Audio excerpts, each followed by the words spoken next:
All right, so I'm making this video for all the people that say that they don't have enough time to do YouTube because I hear this all the time, right? I hear this on consulting calls. I hear this from my friends. I hear this from other business owners. I see people posting this stuff on Twitter, and it's just a bunch of BS. And I'm going to show you guys, the workflow that you actually have to do to be successful with YouTube. This is the exact workflow that I follow. This is the exact workflow that I teach people to follow. This is the exact workflow that my clients have used. I've had 4 clients get to 8 figures a year. I've had 15 clients get to 7 figures a year. And this is the exact workflow that they use. Okay. So first of all, people that think YouTube takes too long for them, a lot of the time, these are business owners and, they're making maybe 30K a month up to 100K per month in many cases. And they think, man, I already have too much on my plate. I'm doing Facebook, I'm doing Instagram, I'm doing this, I'm doing that, I'm running paid ads, all these different things. And all of these different things are pulling them in so many different directions, right? So they think I can't add YouTube onto my plate because YouTube's hard. I have to actually record videos. I can't outsource it to other people. I'm the one who actually has to, be in the video recording it, unless you're trying to be one of those weird people that does YouTube automation stuff. One of those weird people that never left their mom's basement. But let's not talk about those people right now. That's for a future video. But this is just incorrect because, first of all, right now, what's working on YouTube is authentic content. So whether you're looking at a mass market channel like Sam Sulik, he does authentic content with very little to no editing. I don't know if you guys have seen this. You've probably seen it. Very little to no editing in his videos. He has either no thumbnail or it's like a still shot, or maybe sometimes he'll take a photo in his camera of him working out. And then, look at his titles. They're horrendous. Winter Bulk Day 116. Just horrendous titles and almost no editing whatsoever in his videos. And this is for mass market content. Now, do I recommend doing mass market content? Not for most people, right? Most people don't want to be Ali Abdaal. They don't want to be Iman Gadzhi. As much as you think you want to be, those guys are, first of all, Iman Gadzhi is like a marketing god. Your marketing skill compared to him is nothing. Okay. So you have to be a marketing god if you're going to do mass market content. You have to be very, very good, but you can be an absolute idiot and make money with niche content. Okay. And I'm going to show you exactly how that works. So let's look at a few channels that have really blown up lately that are doing very simple content. So Serge Guattari, for instance, this guy has got about 18,000 subscribers, and you might guess how much he makes, right? How much do you think he makes every month? You think he makes maybe 10K per month with 18,000 subscribers? Maybe he makes like 30K per month. Maybe he's really, really good. He's making 100K per month. No, this guy's making like 600K per month. Probably like 400 to 600K, somewhere in that range with 18,000 subscribers. Now, how is he doing it? How did he start? He started by making Loom videos. Terrible audio, Loom videos recorded with his webcam. And then, you can barely even see his Google Doc. And that's how he started making his videos, right? And no edits whatsoever, 0 edits in his entire video. He just goes over different docs. Now, how is it that he was able to grow a channel with low quality, low effort content like this? Well, it's because he was delivering value in his videos, or at least perceived value, right? I haven't tried his stuff. I don't know if it's good, but he was delivering value in his videos. And then people were buying his high ticket product afterwards, right? That's how he was able to grow. It's very, very simple. Another channel, Charlie Morgan. This guy's a beast. So 92,000 subscribers. A few months ago, he only had like 20 or 30K subscribers, but he really blew up. And this is what's working right now, guys. I'm telling you, like, it's never been easier than now to start on YouTube, especially if you're selling a high ticket product, and especially if you're selling to a sophisticated audience, right? If you're selling to a sophisticated audience, people that are smart, you don't need to entertain them. They don't need fancy editing. They don't need dancing clowns in the background. You don't need to entertain these people. What you need to do is make educational content that solves some of their most painful problems. That's what you need to do. And if you look at this guy's content, uh, super basic. It's like a Loom video, basically. It's got zero editing, right? He's just going over docs here. He's just going over some Google Docs and maybe some stuff that he already had set up in his coaching program. And if you look at his past videos, like this one, look how terrible this quality is. This looks like it was recorded with a potato. And yet he's getting lots of views, 25K views. And these aren't just any views. These are incredibly hyper niche specific views from people that are very likely to buy his products. I mean, look at this. It looks like he's recording with an iPhone and there's zero edits. He's just talking off the top of his head with zero edits. So how long do you think it took him to make this video? It didn't take very long at all. Okay. So this excuse of, oh, I don't have enough time to record YouTube videos, or, oh, I don't have the technology, I don't have the equipment set up, it's too hard, it's too complicated. What a crock, guys.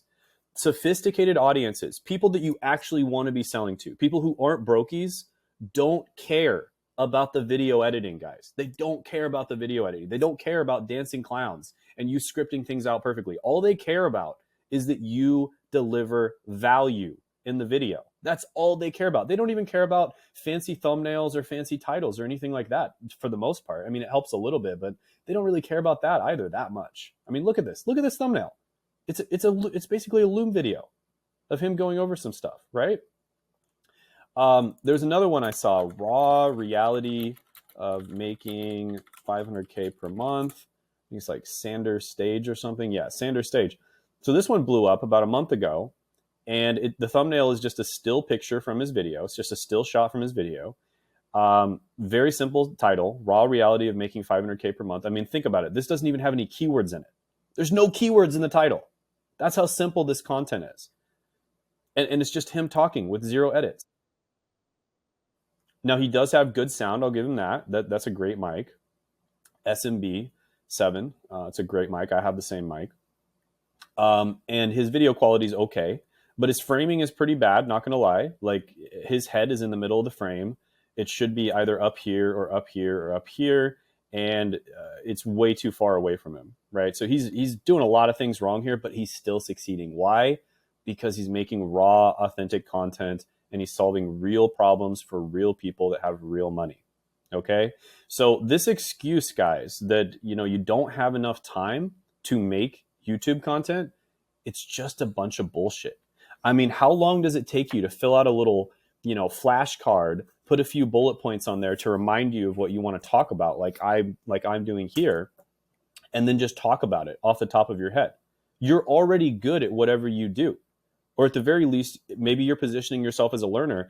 You can just talk about what you're learning, right? Share your journey, just like they teach on Twitter. Share your journey, share the process. Talk about what you're learning, some of the epiphanies that you had, some of the things that you learned this last week. You can just talk about it off the top of your head. Just pretend like you're talking to a friend, like I'm doing right now, okay? And when you want to get really fancy with it, you can do a fancy workflow where you actually start hiring people. Now, this is something I've done. This is why I'm able to make, multi 6 figures a month without having to spend more than 4 hours per week on my channel, is because I set up this workflow and I figured it out. This took me years to figure out. I had to figure it out from scratch. I had to invent the wheel, and now you get to just benefit from that. Okay, so you don't have to reinvent the wheel. So stage 1, this is when it's just you. Idea generation is, I put 40% here, guys. Honestly, the idea of the video is probably more like 60 or 70%. That's how important it is. Like, the idea of your video will make or break your video. And I'm not going to go into detail on this. I can go into detail in other videos, but the idea of your video is absolutely everything. So you really want to focus on finding good video ideas so you're not wasting your time. Then the holy trifecta, which is the thumbnail, title, and intro. This doesn't take that long either. This is if you're putting like a lot of effort into your videos. And like I said, raw, authentic content doesn't take that much effort. Okay. So you can either do this yourself, or you can hire, a Fiverr thumbnail designer, etc. You can use ChatGPT to come up with the titles. ChatGPT is really good at coming up with YouTube video titles in many cases. Then you've got script writing. Now, This is something that will very likely not take you very much time at all. Again, you can just write down a few bullet points on a flashcard, or if you're really good at speaking, you can just do it off the top of your head. Or if you want to make like a legit script, use Google Docs, write out a few things, try to just use bullet points, because you don't want to try to read this stuff out word for word. It's not going to come across as authentic. If you're using a teleprompter or anything like that, I mean, if you do a lot of practice, you can nail it, but it's very difficult. But honestly, for beginners, just start off with a flashcard, guys. Share, just document your journey. Just talk about things that you're learning.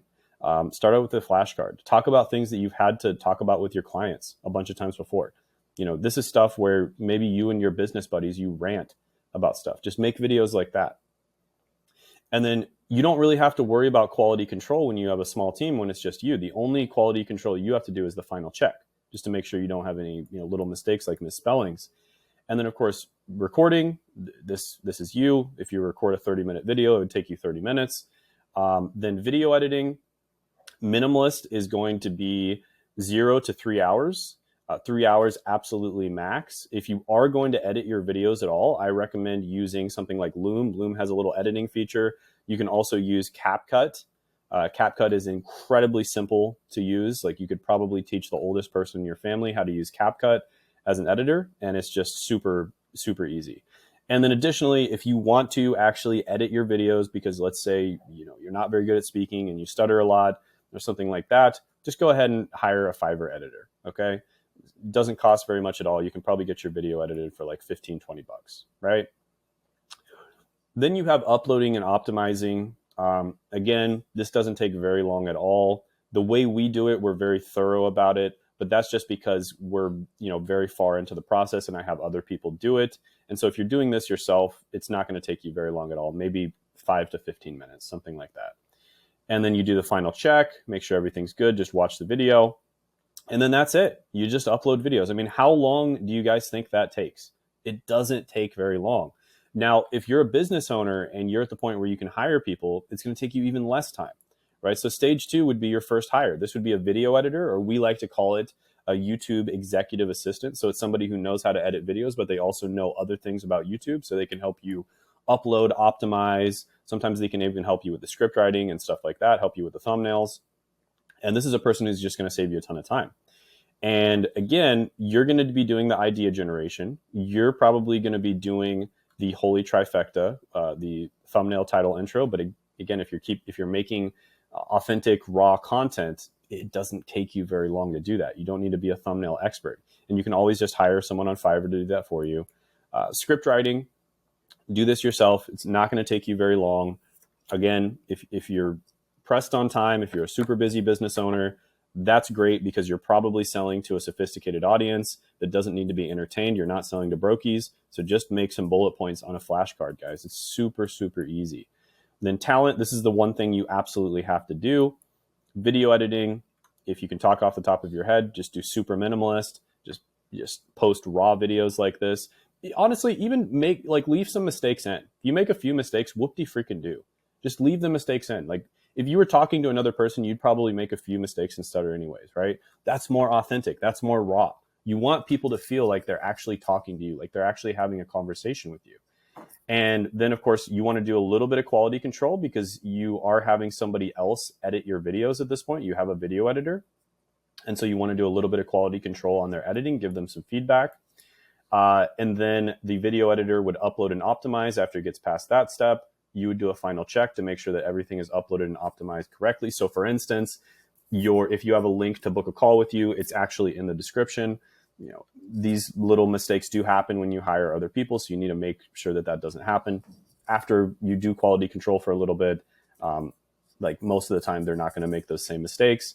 And then video launch, this is optional. So this is basically where you pay attention after the video is launched, and you might change the thumbnail and change the title based on how well it's doing in lifetime. So don't recommend beginners doing this, because it's very time intensive and you should really just hire somebody else to do this for you. And then analyzing results. This is where you actually start to analyze things, right? So this is where you actually start to look at this type of content did well, this type of content didn't do well. Maybe I should make more of the content that did do well, that kind of thing, because you're solving more problems for people. Then you move on to stage 3. This is where you have a small team. So you've got, a video editor, you've got a script writer, a thumbnail designer, something like this, maybe even without the script writer, you got a small team, like 2 or 3 people. If you hire a good YouTube executive assistant, which is what I help my clients do, I actually hire them for them, and then I train them for them as well. Then they can actually just kind of do all 3 of these jobs if they're trained properly. But if you don't have that, you might need to hire these jobs separately. So again, you would do the idea generation because this is so crucial. This is the one skill you absolutely have to master. You would likely be doing the thumbnails, titles, and intros as well. The script writer would be helping you write the scripts.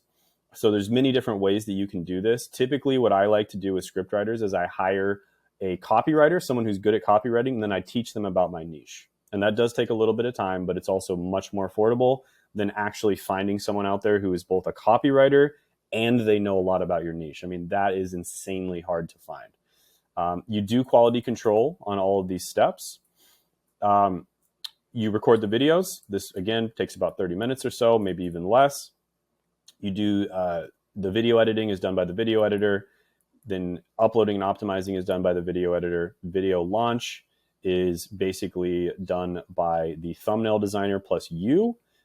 Usually you would maybe do the first few sessions. Then once they have it down, you just basically have them do it for, at that point from there on out, because it's just not that important in terms of the time you spend. Your time would better be spent coming up with better video ideas or recording videos. And then you analyze the results. And then this is what it looks like for me currently. This is when you have a full team. And the only thing I do, guys, everything else is hired out. The only thing I do is record the videos. That's it. The scripts are done for me. The idea generation is done for me by my creative director. Creative director does the video launch. Creative director does the analyzing of results. Creative director does all of the quality control. And so this is how I'm able to spend less than 4 hours a week to maintain a multi-6-figure YouTube channel, right? That's the secret sauce, is finding a really good creative director, okay? And so as you can see, if you're a business owner and you have a lot of money, you could just pay to basically skip to stage 4 as quickly as possible.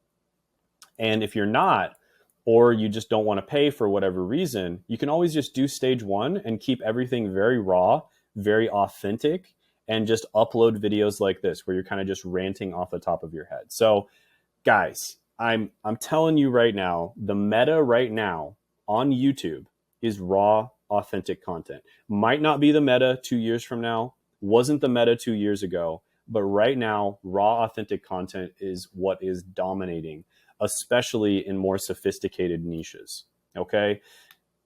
And those are the niches that you want to be in. You don't want to be selling to brokies, guys, because that's just a huge headache, right? I think if you guys have sold to brokies before, you know exactly what I mean. So this is the type of content you guys want to be making. Raw, authentic content shouldn't take you very long to do this.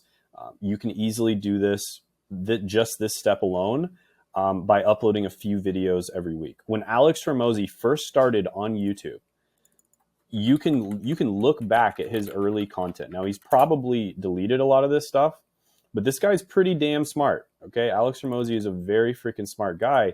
You look back at his earliest content, he was making this raw, authentic content where he's just ranting about stuff, guys. He's just talking. I think this one right here was just a video that he sent to his coaching clients, and then he just decided to upload it to YouTube, right? So that is what he was doing at first. He wasn't making this highly edited content, guys. Once you get down the line and you know the right type of content to make, and you know that you want to expand and become more of a mass market type of thing, like Alex Hormozi did, he went mass market, then you can start making this super highly edited content. But what people do, this is the huge mistake they make, is they try to make this super high production, highly edited content from the very beginning, right? So they'll spend, I've seen this before, they'll spend 3 months on a single video, and then they'll post the video and it flops, and then they just give up on YouTube forever.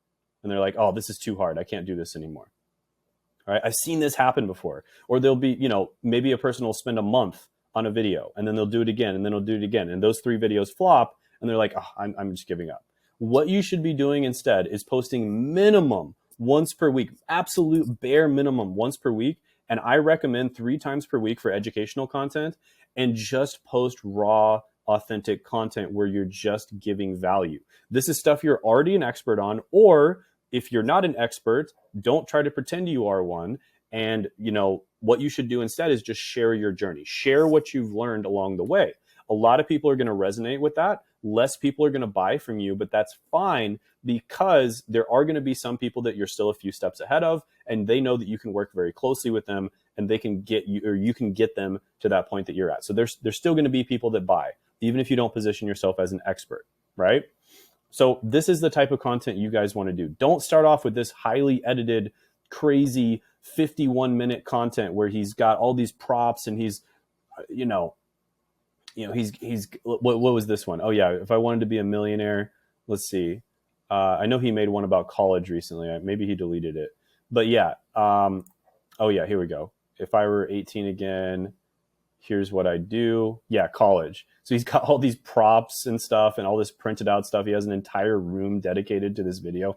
Don't do this stuff, guys. Do not do this stuff, because even if you were to become successful with this stuff, the reason that your audience is watching you is because of the quality. So if you ever drop your quality in the future because, let's say, you want to scale your business, or you don't want to spend as much time on your content, or you want to have a life, go on vacation, if you ever drop your quality in the future, those people are going to all stop watching you.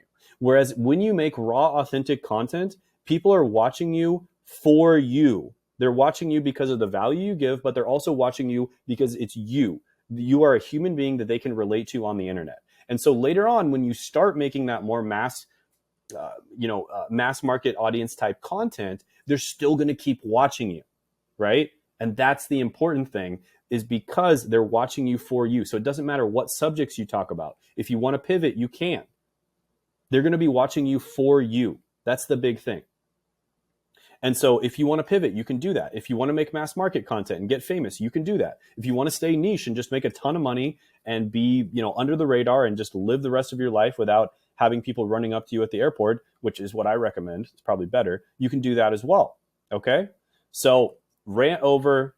Guys, stop making this excuse. I'm going to send this video to you. If I hear you making this excuse, I'm literally just going to send this video to you, and I'm going to be like, you have to watch this. All right? So rant over. YouTube does not take that much of your time. You need to be documenting your journey and documenting your process anyways, and documenting your thoughts. It's going to help you so much. And, if you're having these conversations with your friends or your business owner buddies in your free time, or your girlfriend, you're ranting to her after a long, hard day of working with annoying clients, you might as well just record it anyways, right?